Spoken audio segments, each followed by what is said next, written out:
Welcome to Built for This, the podcast where real estate meets real life skills. Hosted by Andrea Lane and Alyssa Bicar, each episode features investors turning their unique edge into long-term rental success. Hello and welcome back to the Built for This podcast. I am your co-hostess, Alyssa Bicar, the consultress, bringing you real estate conversations with my partner in crime, the fearless real estate investor, Andrea Lane. Who do we have for him today? So tonight we have Josh Meisel. Did I say that correctly, Josh? Meisel. Meisel, sorry. Josh Like Meisel Adina, almost. from Austin, Texas, but he invests in San Antonio. He has 7 doors. He's been in this business for a number of years. So I'm really excited to learn a little bit more about you. So Josh, tell me, my favorite question, what brought you into real estate? Well, I was trying to diversify my investments. I had, like most people, started out with stocks and mutual funds, things like that. And I had been reading some books about real estate, and thought that that really was a good way to increase my net worth and grow my income, my passive income. So yeah, I decided to end up buying some properties. Great. And so tell me, what do you love most about real estate?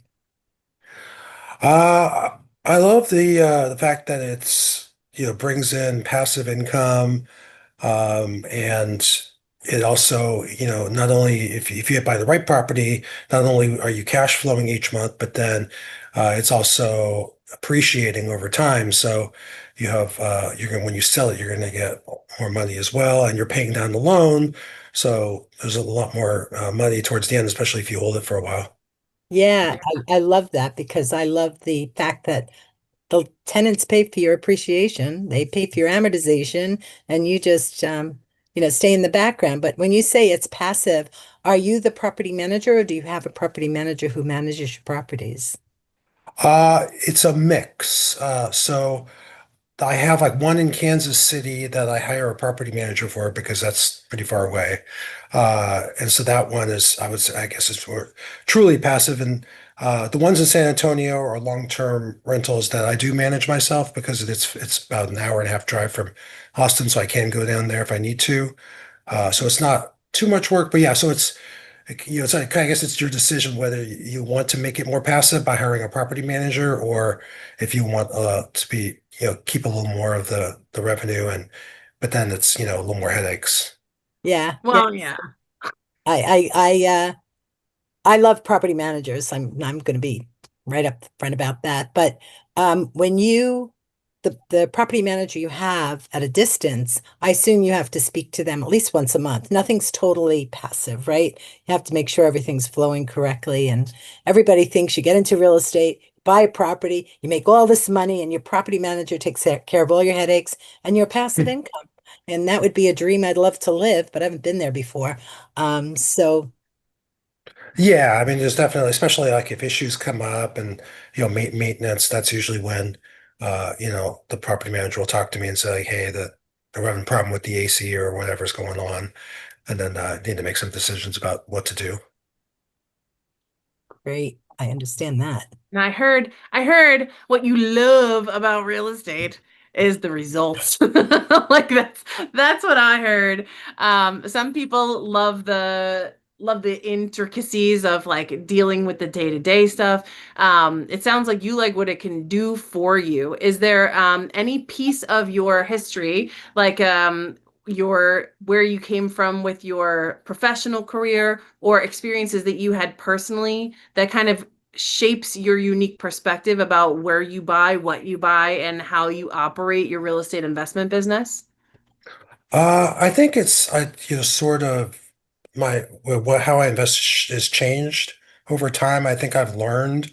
Like for example, my first investment was a bunch of several condos in Houston, and I learned that I will never invest in condos again.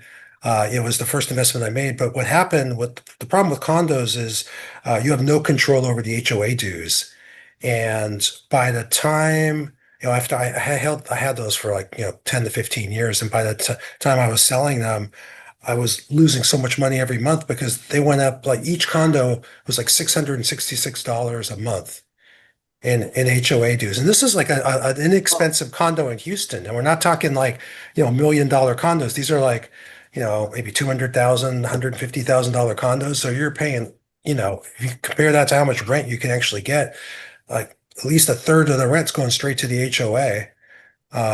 So it's really hard to make any money that way. Usually you lose money. So and you just every year it'd be like 5 to 10% increase. So it was just that was very frustrating to be nothing I could do about that to control expenses. Yeah, that is tough. I don't work in a condo or HOA market because you do not have control over what they do. And Yeah. I like control. So I understand you not wanting to be there. So when you learned that lesson of you don't want HOAs and condos, the good thing is you didn't say, well, being a landlord doesn't work. You said, okay, so how can I pivot? So what was your next stage?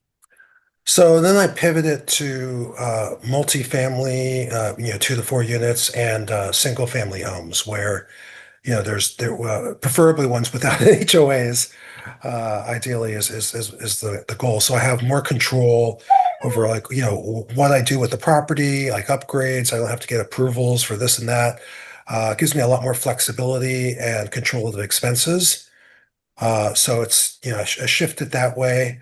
Um, I still, for my personal investments, I still do mostly long term, but as my professional career, I'm a short term rental property manager. So I think there's a lot of opportunities in short term rentals, but it definitely takes a lot more work. And so that's why I always recommend people hire a property manager for short term rentals because it's a lot of work to do. Like I couldn't remotely manage the San Antonio ones if they were short term rentals.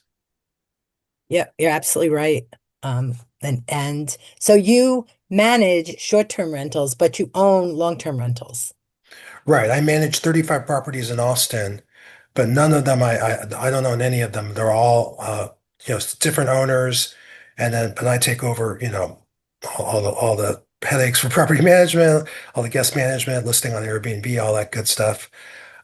So I'm very familiar with short-term market as well as longer term. That's interesting. Most of the time, people take over management of the types of properties that they own, so it's a little different from most Yeah. stories that I've heard.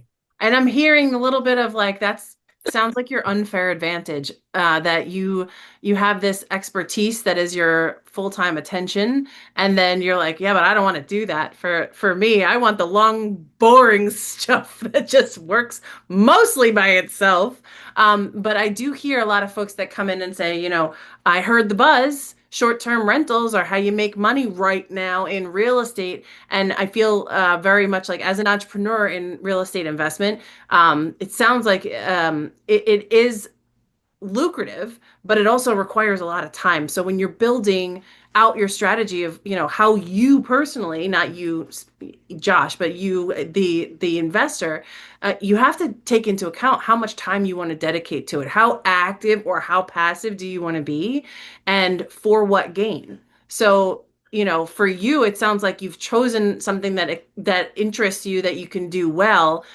for active income, and you've like you said before about your diversifying your assets. You've got a diversified way of holding property that brings you the mostly passive income. But again, like Andrea says, nothing's ever truly passive. It requires some level of management, oversight, care, expertise. So what do you feel like in recent times, like has been your biggest struggle or challenge in managing your real estate investment business? Uh, so the properties down in San Antonio. Yeah. Probably the biggest challenge is I was a bit too lenient, I think, with folks on collecting rent. And I had one tenant that kept, promising, "Oh, I'll catch up," and would, send little bits of money, but ended up really getting further and further behind, and ended up just like she had to leave, but then I lost a lot of money on that because she was so far in the hole by that point. So I've learned from that you really just need to be disciplined, and regardless of what the tenant says, or if you how much you like the tenant, it doesn't matter if, like, if they're not paying, then you need to start the eviction process. And it's unfortunate, but I wasn't disciplined enough, and it cost me a lot of money. I think that's a mistake that many new time investors make. They think they can be kind, and you really like to. I think this is where we get, as housing providers, get the bad reputation, right? We want to be kind, but these tenants take advantage. So you have to say, I'm sorry, you're late, 5 days, you're getting the notice, 10 days you don't pay, we're going to court. Like, you Yeah, can't wait because it just yeah. puts you behind the eight ball. And it snowballs too. And so, in my family's business, my family was in real estate growing up. This was the bleeding heart syndrome. The bleeding heart bleeds the wallet, man. But we've had other guests on here that are like, no, I have very firm boundaries. The day it becomes due, it's the day that it's due. And, here's what to expect. I think setting expectations and being professional about it and saying, here are my boundaries, here are my guidelines, and being willing and able to enforce those. Many people don't treat it like a business. Like you had said, it winds up snowballing, and the time that's wasted or the money that bleeds out, it becomes a snowball effect. So, you learn from your mistakes, and I love that that's something you can share with us and our audience. It seems like you built a nice portfolio for yourself. What is it that are you looking to grow more? Are you looking to scale this? Like why is real estate investment part of your life, and what are you looking to do with it? Uh, I look at it as like part of my overall portfolio. So at this point, I, since I did buy this short-term rental property management company, I don't have the funds like I used to invest, because I'm investing in my own business now. Mm. So it's sort of shifted from, you only have so much funds to invest. And I've decided I'm going to try investing in my own business, because I had previously always worked for corporations before I did this. So that's where all my money is going at this point. So it's kind of took a pause on trying to grow the real estate side of it. Yeah, and isn't that interesting? It's like entrepreneurship is its own beast in and of itself. When you own your own business, it's like you got to look at every single corner of it to make sure it's working properly, that it's being marketed properly, that you are taking on the right role inside of your Hmm. business. So, bring us in a little bit about what your experience has been, kind of taking on that CEO role for yourself in buying the management company. Yeah, it was a big shift because I'm used to, like going to work, and then, like, you come home, and you have the weekends off, and you can go on vacations, and you're away from work. And when you have your own business, really it's 24/7. It never really stops, especially in the hospitality industry, which is Oh what yeah. short-term rentals is. So, there's guests calling at all hours, and I have employees that can help with a lot of things, but at the end of the day, I need to keep my eyes on it and make sure we're moving forward and we're growing. And there's constant challenges that need to be addressed. So it's a lot of work. I probably underestimated a little bit how much work it was, having my own company. But I like the fact that, with the effort comes rewards. As I grow it, I'm the owner, so the benefits go to me. So I do like that part of it. So are you building effective systems so that at some point you can go on vacation and you have someone who can actually make sure you're running and not be there? Or are you a solopreneur where you're going to run this business forever? I actually do have employees. I have an operations manager, an inspector. I have someone that helps with customer service, and I have been able to take some vacations and, just, check in, like, once a day or so. So I can do that. So, yeah, my goal is, it's just hard because, I need to fully scale up. I need a little more money coming in before I can, hire more people. Yeah, when you But build a business, right, it's always that wait, like I need the business, but I have to do this before I can get the business. So how am I going to save Right. money to match my need? Yeah, it's very interesting dichotomy. And it's interesting that even though you're in real estate and looking to build it, the short-term rental property management company, you have the same problem every business owner has, whether you're building a company for short-term rentals or you're building your real estate business, right? You need processes and plans so that you're not stuck in a hole. Um, Yeah, absolutely you need processes. But you know, one really thing that's kind of interesting about having your own business, though, that you can't do in the corporate world is I can pick and choose what work I want to focus on. So, like, I know some owners of property managers that love to go out to the properties and they want to be out on the road. I don't particularly enjoy that, so I hire people to do that. And then I enjoy being on the computer. I'm more a techie guy, so I do all the revenue management with the rates and all that. And because I prefer to be on the computer than out on the road driving around the properties all day. So you can pick and choose and say, okay, well, I have this much money to spend. I'm going to hire people to do the things I don't want to do. And so I can focus on things I do want to do. 100%. Plus, it's the stuff you really like, right? That when you make that decision, when you first start, you do it all, but then you understand Right. what it is you want, and then you're like, okay, I'm going to focus on this. This is the person I need. Let's hire somebody who does the stuff that I don't like. Exactly. That's a great way to build. I mean, Yeah.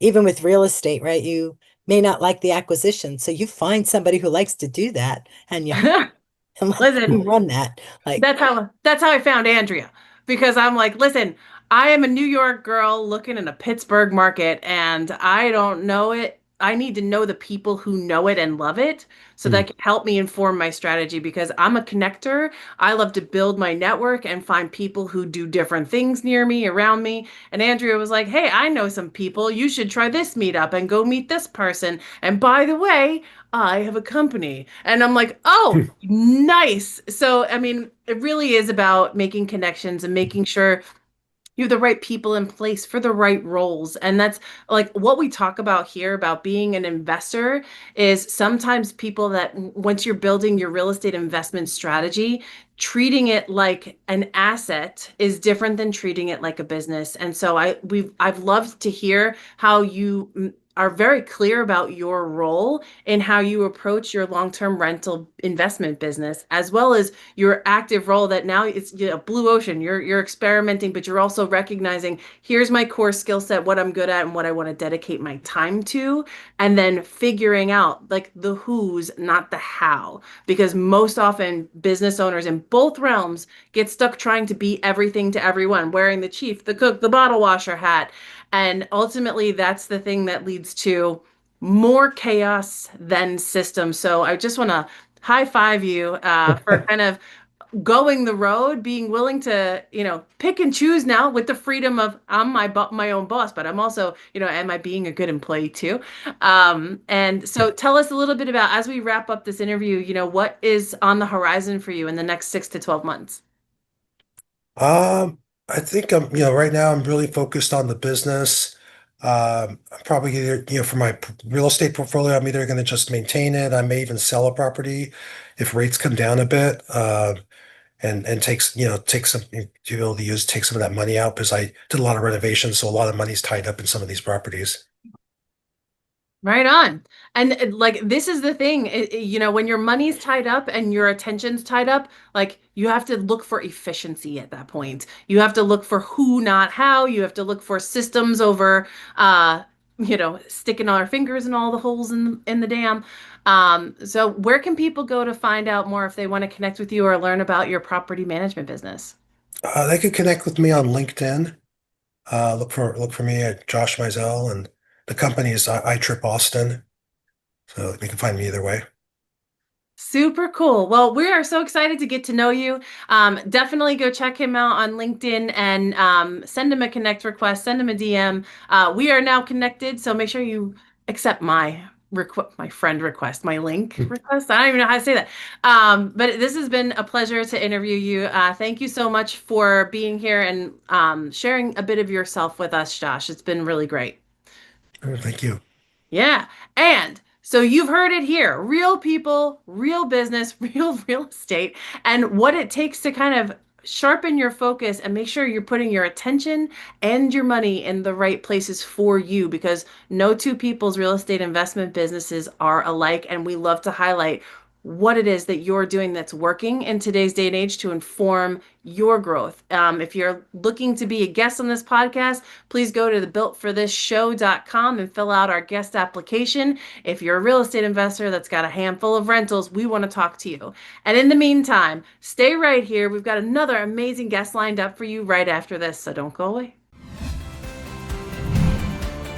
This wraps another episode of Built for This. If you're a real estate investor with a unique edge, apply to join us at builtforthisshow.com/guest.